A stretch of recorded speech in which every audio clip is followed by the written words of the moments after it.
सुप्रभात। यह 25 मई 2024 शनिवार है। मैं हर 5 प्रकार की सेवकाई का सम्मान और सराहना करता हूं जो संदेशवाहक को हर सभा में अपने पुलपिट पर रखते हैं। जो पादरी बटन दबाकर चलाने पर जोर दे रहे हैं, वे सर्वोत्तम भेड़ों को उच्चतम गुणवत्ता वाले विटामिन वाला भोजन खिला रहे हैं जो उनकी भेड़ें खा सकती हैं। टेपों पर परमेश्वर की आवाज।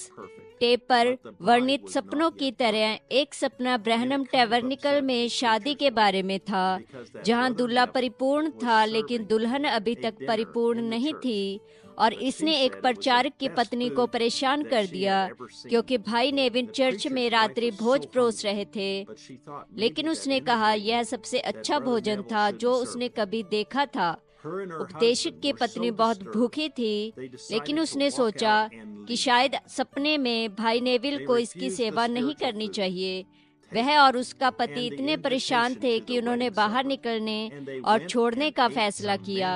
उन्होंने आध्यात्मिक भोजन, टेप और विवाह भोज के निमंत्रण को अस्वीकार कर दिया और उन्होंने कहीं और जाकर मानव निर्मित भोजन खाया। भाई ब्रैनम ने भाई बिलर का उल्लेख किया था। 6 सपनों में से एक सपना उन्होंने भी देखा था। भाई बिलर मवेशियों को इकट्ठा करने की कोशिश कर रहे थे क्योंकि उन्हें चिंता थी कि वे तितर बितर हो गए हैं। भाई ब्रैनम ने कहा, भाई बिलर, क्या आपने ध्यान नहीं दिया कि वे गाय जहाँ थी पेट भर भोजन से भरपूर थीं और अच्छी तरह से खिलाई गई थीं। एक अन्य सपन में चट्टानों पर कुछ लिखा हुआ था और भाई ब्रैनम उसे लोगों के सामने प्रकट कर रहे थे। और फिर भी एक और सपने में भाई ब्रैनम ने उन सभी को बताया, मेरे लौटने तक यहीं रुको और इसे देखते रहो। भाई ब्रैनम ने कहा, लेकिन बहुत कम लोग रुके और उन्होंने जो मैंने उनसे कहा था उसे देखा। दुर्भाग्य से अधिकांश भाई वहां नहीं रहे जहां नबी ने उन्हें वचन में रहने का निर्देश दिया था। इन सपनों ने स्पष्ट रूप से भविष्यद्वक्ता को निराश किया, यह जानते हुए कि उसके दोस्त उसके निर्देश का पालन नहीं करेंगे। लेकिन आज हम सच्चे बाइबल विश्वासी हैं। हम सभी टेपों और टेपों पर मौजूद हर चीज पर विश्वास करते हैं। जैसा कि परमेश्वर कहता है, हमें एक भी शब्द पर संदेह नहीं है। हम भाग नहीं रहे हैं। हम दुनिया भर में एकजुट हैं और हम उस पर विश्वास करते हैं जो सभी भविष्यद्वक्ताओं ने कहा है। अब यहाँ एक सच्ची 5 प्रकार की सेवकाई है।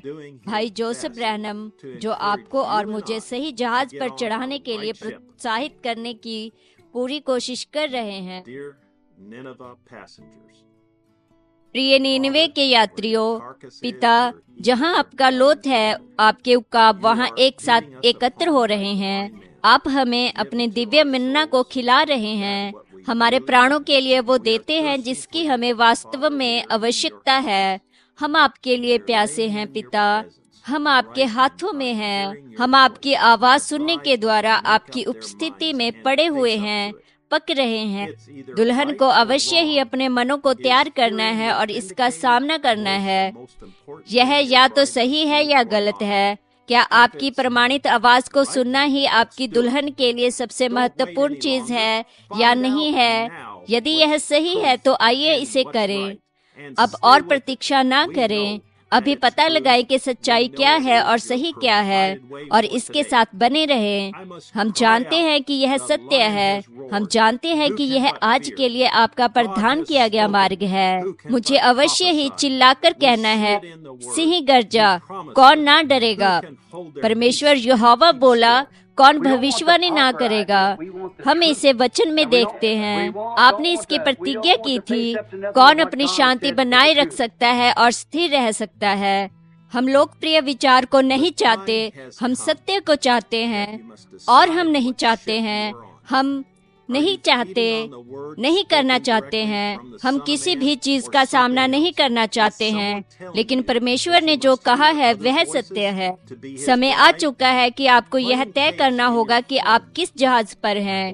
क्या आप सीधे मनुष्य के पुत्र के द्वारा बोले गए वचन पर भोजन कर रहे हैं या किसी और पर? क्या कोई आपसे कह रहा है कि उसकी दुल्हन होने के लिए आपको दूसरी आवाजों को अवश्य ही सुनना है? आपके घरों या आपकी कलीसियाओं में टेप चलाना सबसे महत्वपूर्ण काम नहीं है जो दुल्हन कर सकती है। आप किसकी आवाज को सुन रहे हैं?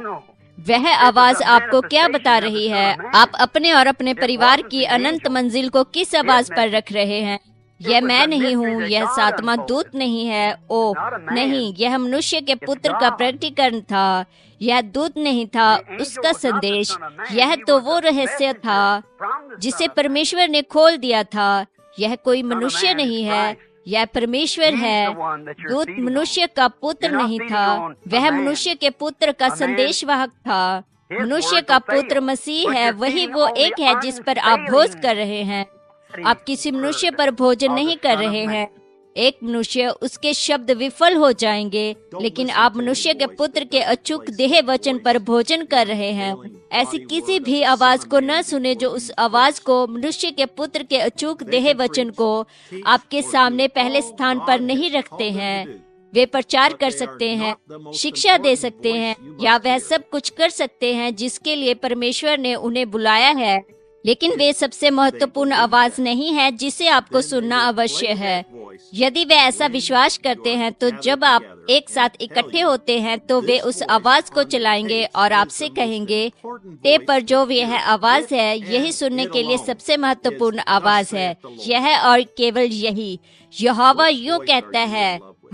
आप किस आवाज से प्रेम करते हैं? क्यों उसने अपनी आवाज को रिकॉर्ड किया और संग्रहित किया? परमेश्वर ने हमारे दिन के लिए अपना वचन बोलने के लिए किसकी आवाज को चुना? अपने प्रदान किए गए भविष्यद्वक्ता के द्वारा।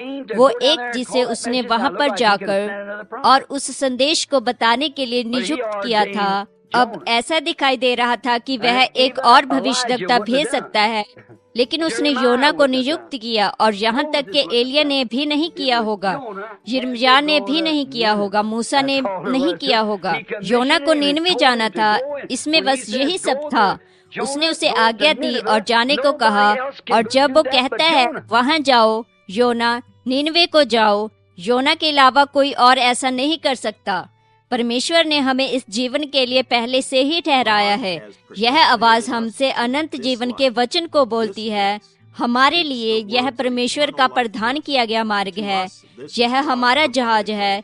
यदि आप तर्शीश जाने वाले जहाज पर हैं, तो इससे पहले बहुत देर हो जाए, उतर जाएं। यदि आप सोच रहे हैं या आपके मन में कोई प्रश्न है कि किस रास्ते पर जाना है या क्या करना है, तो आकर हमारे साथ जुड़े, हमारे साथ जहाज पर चढ़ जाएं। हम चिल्लाने के लिए नीनवे जा रहे हैं। यदि वे चाहें तो हम तर्शीश जहाज को जाने दे रहे हैं। हमारे पास परमेश्वर के समक्ष एक कर्तव्य है। यही एक संदेश है जिसके लिए हम जिम्मेदार हैं। मैं ऐसा नहीं कह रहा हूँ कि यदि आप किसी ऐसी कलीसिया में जाते हैं जहाँ टेप नहीं चलता है, तो यह तर्शीश की ओर जाने वाला एक जहाज है। लेकिन यदि कोई टेप पर परमेश्वर की आवाज को सबसे महत्वपूर्ण आवाज के रूप में स्थान को नहीं दे रहा है, जिसे आपको सुनना ही है, तो बेहतर होगा कि आप इसकी जांच कर ले, यह देखने के लिए कि आपके जहाज के संचालन पर कौन है और आपका जहाज कहाँ जा रहा है। मैं आपको रविवार को दोपहर 12 बजे जेफरसनविले समय पर हमारे साथ जुड़ने के लिए आमंत्रित करता हूँ, जब हमारे जहाज का कप्तान बोलता है और हमारे लिए संदेश को लाता है। एक मनुष्य प्रभु की उपस्थिति से भाग रहा है।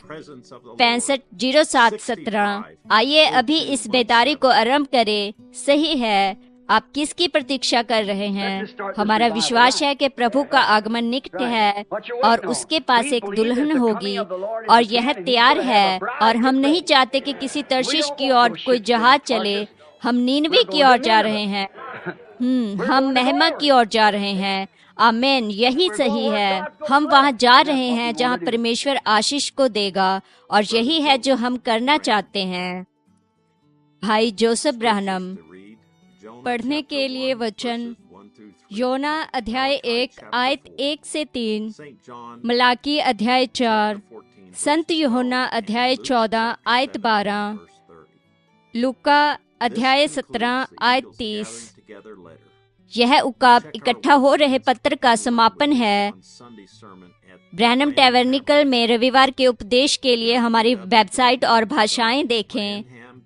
www.branhamtabernacle.org, www. www.svfellowship.info। परमेश्वर आपको आशीष दे और शालोम।